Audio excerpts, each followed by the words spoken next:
Good evening. Don is off tonight. News 4 is your local election headquarters. 4 different Republicans hope to bump Kathy Hochul out of the governor's seat. They debated tonight in New York City. News 4's Sarah Minkowitz has the highlights. Sarah?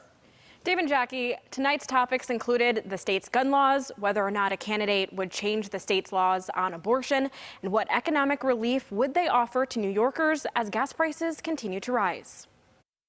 As primary day approaches for New York voters, each of the 4 candidates running on the Republican line made their attempt to secure their spot in the general election.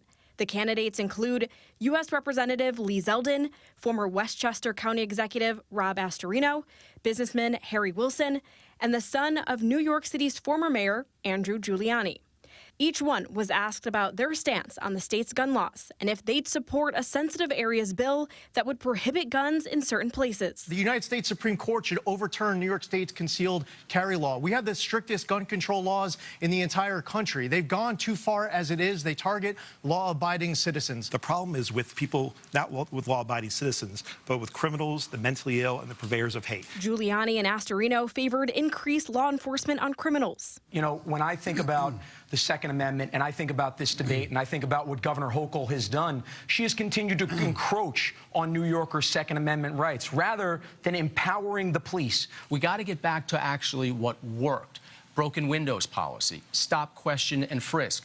The majority of these gun crimes are in a small area, concentrated area in our urban areas.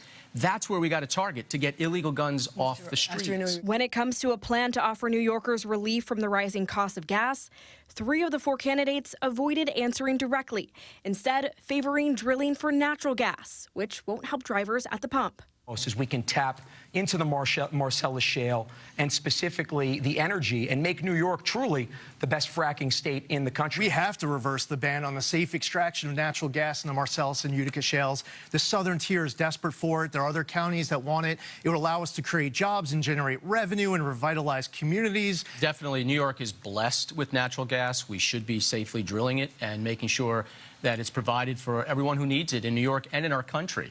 Wilson points the blame of rising costs on Albany. Most people who don't follow state policies closely don't realize how much of the cost of food, energy, and housing is driven by bad Albany regulations. Then each candidate was asked whether or not they would change abortion laws in the state. I'm pro-life. I've always been. It's who I am. And I do think we need a culture of life in this country and in our state. Will you fight to change the law?